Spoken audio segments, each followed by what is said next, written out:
नमस्कार। बिहार विधानसभा को लेकर इस बार एक अच्छी खबर आ रही है कि विधानसभा के चुनाव सिर्फ 2 चरणों में ही संपन्न हो जाएंगे। ये अभी खबर है, चुनाव आयोग ने अभी तक घोषणा नहीं की है, अभी अधिसूचना जारी नहीं हुई है, लेकिन तैयारी है कि 2 चरणों में ही विधानसभा का चुनाव हो जाए। ये काफ़ी राहत भरी खबर है, ख़ास तौर पर उन लोगों के लिए जो मतदान प्रक्रियाओं में लगे रहते हैं, ख़ास तौर पर जो अधिकारी हैं, मतदान कर्मी हैं, उम्मीदवार हैं, मीडिया कर्मी हैं। ये तमाम लोगों के लिए राहत भरी खबर है अगर 2 चरणों में चुनाव होता है, क्योंकि हम जब से पत्रकारिता कर रहे हैं तब से कई चरणों में चुनाव होते हैं हमने देखा है बिहार में। ख़ास तौर पर देखें तो 3 चरण से लेकर और 6 चरणों तक चुनाव संपन्न हुआ है बिहार में, लेकिन 2 चरणों में अगर होता है तो ये काफ़ी अच्छी बात है। और मुझे याद है कि 2015 की अधिसूचना जब जारी हुई थी विधानसभा चुनाव की, उस समय 5 चरणों में चुनाव आयोग ने फैसला लिया था कि बिहार विधानसभा के चुनाव होंगे।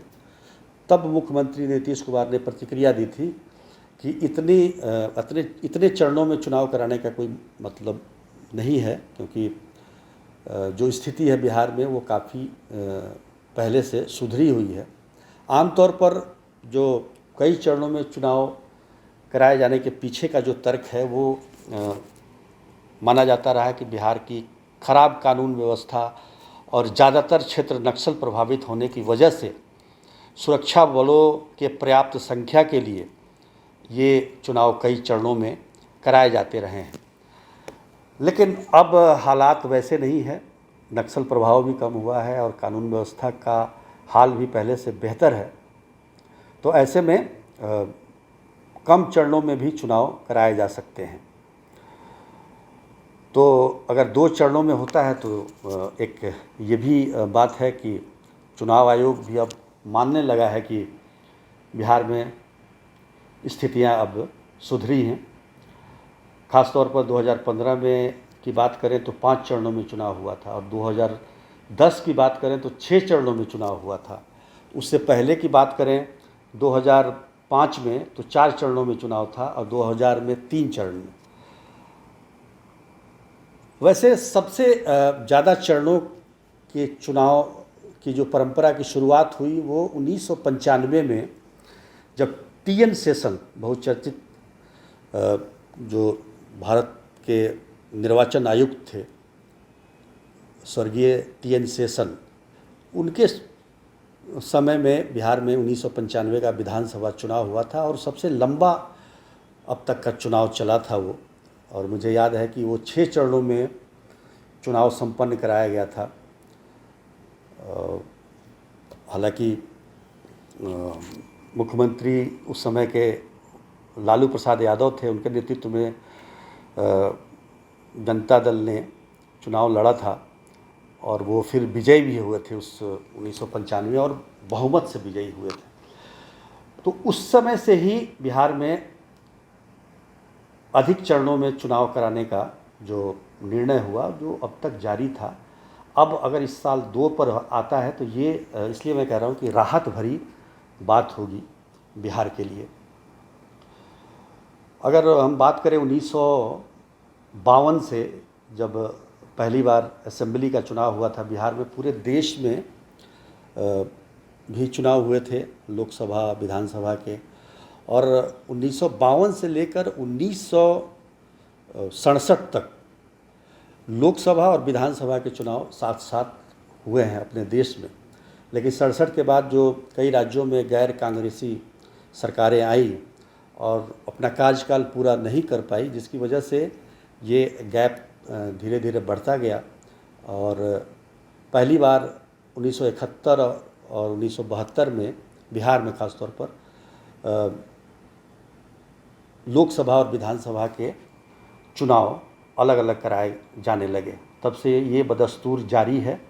हालांकि बीच बीच में ये सवाल उठाया जाता है कि एक साथ चुनाव होना चाहिए। बिहार के मुख्यमंत्री नीतीश कुमार इसको काफ़ी लंबे समय से इस बात को बोल रहे हैं। भारत के प्रधानमंत्री नरेंद्र मोदी ने भी कहा है कि एक साथ चुनाव होना चाहिए लोकसभा और विधानसभा का। ताकि खर्चे कम हो, समय की बचत हो, ये तमाम बातें हैं।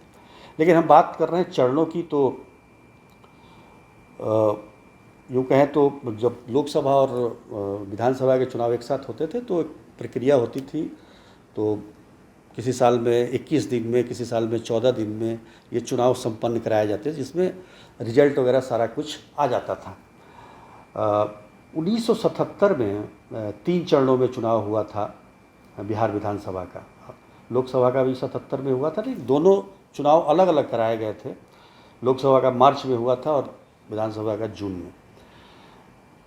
1980 की बात करें तो विधानसभा का चुनाव एक ही चरण में हुआ था बिहार में। 1985 में भी एक ही चरण में हुआ था। 1990 में भी एक ही चरण में चुनाव संपन्न कराए गए थे। और ये गौर करने वाली बात है कि उस समय एकीकृत बिहार था, यानी कि झारखंड अलग नहीं हुआ था। 324 सीट हुआ करते थे उस समय। लेकिन 95 में भी हालांकि एकीकृत बिहार ही था और 324 सीट थे। लेकिन उस दौरान वो एक इतिहास है चुनाव आयुक्त TN सेशन का, और जो लालू प्रसाद यादव यहाँ के मुख्यमंत्री थे, तो उस पर कभी और चर्चा होगी। लेकिन शुरुआत वहीं से होती है। और 2000 में भी जब चुनाव हुए थे तो उस समय बिहार और झारखंड एक ही थे। उस समय 3 चरणों में चुनाव हुआ था। लेकिन 2005 का चुनाव 4 चरणों में होता है, 2010 का चुनाव 6 चरणों में होता है, 2015 का चुनाव 5 चरणों में होता है। ये जो बातें थी, इसमें हालांकि बताया जाता है कि 2005 के बाद कानून व्यवस्था की स्थितियां थोड़ी में सुधार हुई थी, लेकिन चरणों में कोई कमी नहीं आई। मतलब मतदान के चरणों में कोई कमी नहीं आई और ये लगातार बढ़ते जा रहे थे। लेकिन इस बार का ये मुझे लग रहा है कि ये सुखद संदेश होगा कि अगर 2 चरणों में चुनाव होता है तो ये काफ़ी अच्छी बात है। और ये भी कहा जा रहा है कि चुनाव विजयादशमी के बाद ही हो सकता है, यानी कि 26 अक्टूबर को दशहरा है। दशहरा और दिवाली के बीच 2 चरणों में ये चुनाव होगा और रिजल्ट आएंगे। दिवाली 14 नवंबर को है और 20-21 को छठ है, बिहार का महापर्व छठ है। तो इन तमाम जो पर्व हैं, त्यौहार हैं, इनका ध्यान में रखते हुए चुनाव आयोग अपनी घोषणा करेगा कि किस दिन चुनाव होंगे और किस दिन रिजल्ट आएगा। लेकिन 29 नवंबर से पहले बिहार में सरकार का गठन हो जाना है। हालांकि इस बीच में बहुत सारी आशंकाएं थी, खासतौर पर कोरोना काल को लेकर। मैं चर्चा इसलिए भी कर रहा हूं कि 2 चरणों में जो चुनाव होंगे उसके पीछे कहीं ना कहीं कोरोना का भी हाथ है, क्योंकि चुनाव को अच्छे से और काफ़ी सुविधा संपन्न तरीके से संपन्न कराना है, जिसमें स्वास्थ्य विभाग का भी योगदान होगा काफ़ी, क्योंकि सबको ग्लव्स, सैनिटाइज़र, PP किट, ये तमाम चीज़ें उपलब्ध करानी है। राहत की बात यह है कि आज बिहार में रिकवरी रेट 87% से ऊपर चला गया है। बिहार का रिकवरी रेट, जो कि देश में बिहार दूसरे नंबर पर है रिकवरी रेट में। टेस्टिंग में भी काफ़ी आगे है। तो हालात भी कुछ सुधरेंगे उस समय तक, जब चुनाव होने होंगे। तो मुझे लगता है कि शायद नवंबर में ही चुनाव होगा। अब ये तय करना चुनाव आयोग का काम है और हमें इंतज़ार करना चाहिए उनकी घोषणाओं का। आज के लिए बस इतना ही। धन्यवाद।